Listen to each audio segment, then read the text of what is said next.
Sa nakaraang video ay natapos tayo kung saan ay habang nagpapatuloy ang master ng Supreme Saber of Six Martial Arts Sect sa kanyang ginagawang pagtakas sa lugar, ay hindi naman ito mapigilan na mapamura, at mapasabi na kung ang mga bagay ay sa ganito lamang magtatapos, ay ang tangi lamang niyang matatakbuhan patungkol sa sitwasyon na ito, ay ang Supreme Saber of Six Martial Arts Sect, Massacre Blade Sect Leader. Sa lugar naman ng ating bida ay matapos niyang mapaslang ang lahat ng Demon Iron Squad, ay napasabi siya na sa huli ay wala sa mga ito ang kanyang hinahanap, nang bigla naman itong natigilan nang marinig niya na pinapasuko ni Heobong ang mga miyembro ng Murem Alliance. Ngunit sabi naman isa na hindi ba dapat ay sila ang sumuko dahil sa hindi sila ang nakakalamang sa sitwasyon, dahil kahit pa siya ay isang martial master, ay mas madami naman ang kanilang bilang laban sa mga miyembro ng demonic cult.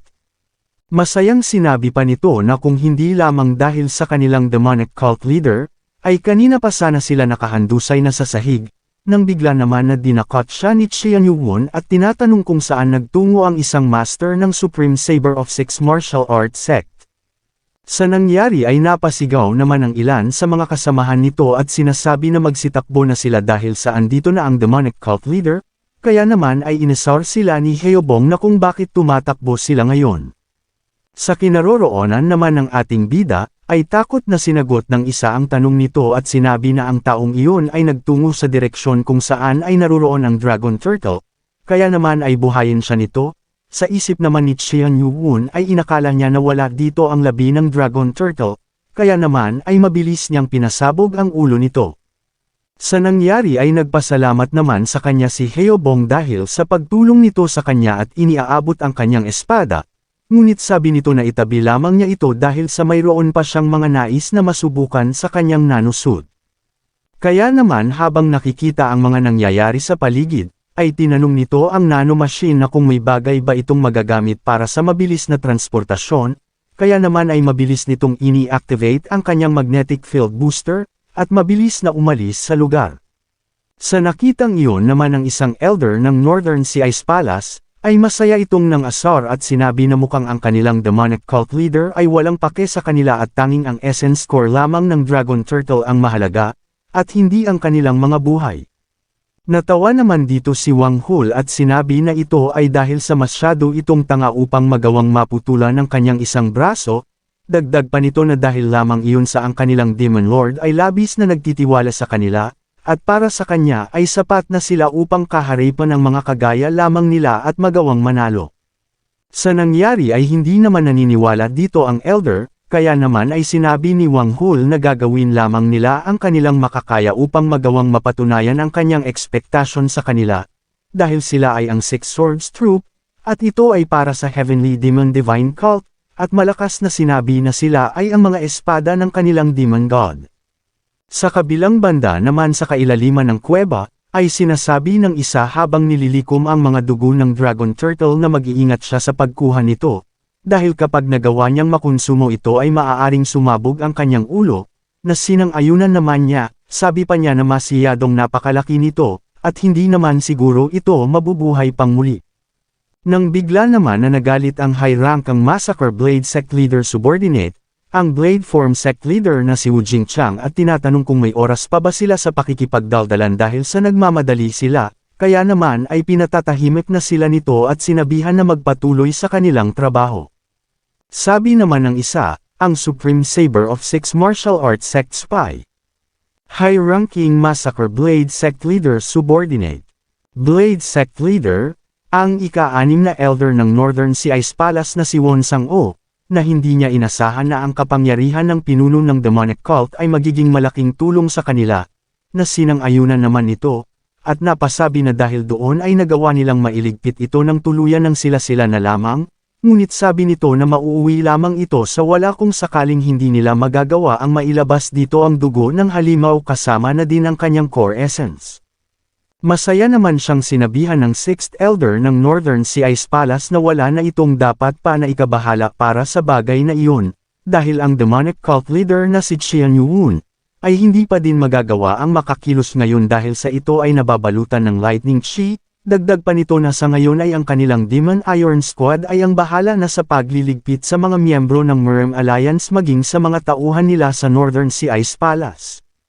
Nang bigla naman siyang natigilan dahil sa pagtawag ng isang master na papalapit sa kanila, kaya naman ay nang nagawa nitong makalapit sa kanila, ay nagtataka itong napapatanong na kung anong nangyari sa kanyang braso, ngunit hindi naman sila sinagot nito bagkus ay hinahanap ang kanilang pinuno sa Massacre Blade Sect.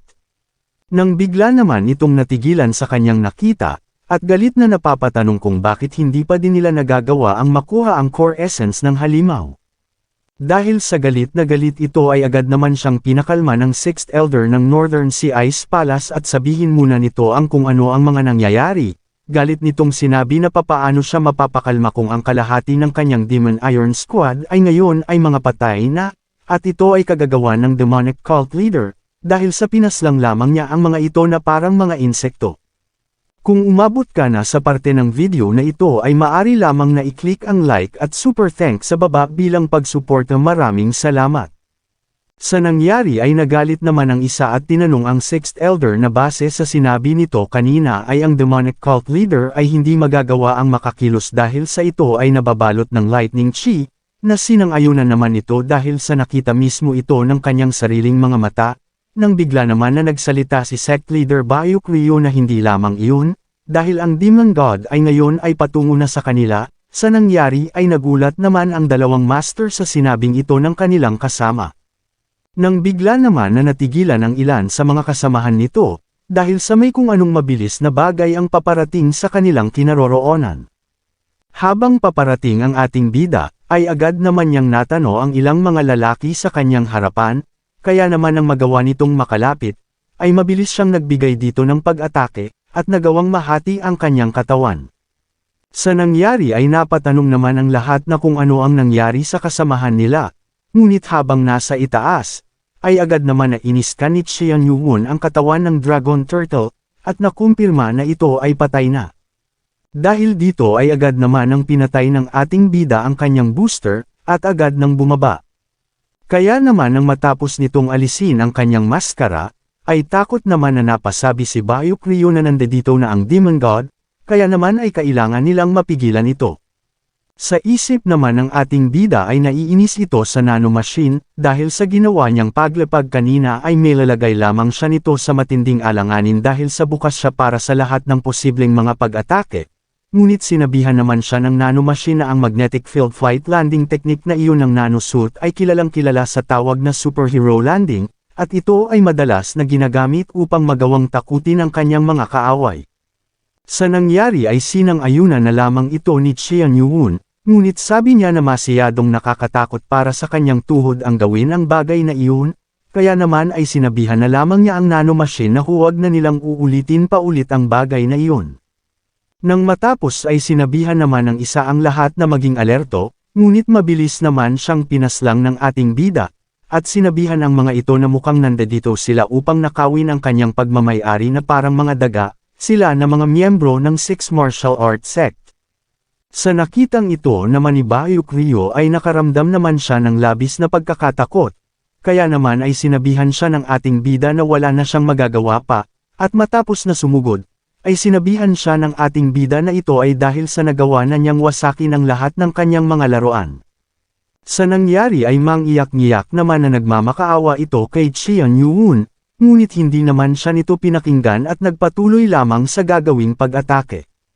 Nang bigla naman na may kung sino ang kumilos mula sa dikalayuan, at nagawang mapawalang bisa ang kanyang pag-atake at mabilis na mapa-atras, sa nangyari ay tuwang-tuwa naman dito si Bayuk Ryu. Dahil sa perpektong pagdating ng kanilang kasama, ngunit natigilan naman dito si Xian Yuun, dahil sa ang teknik na iyon ay ang Heavenly Demonic Sword Art, at mukhang ito na ang kanyang kanina pa hinahanap, ang nawawalang dating pinuno ng Heavenly Demonic Divine Cult.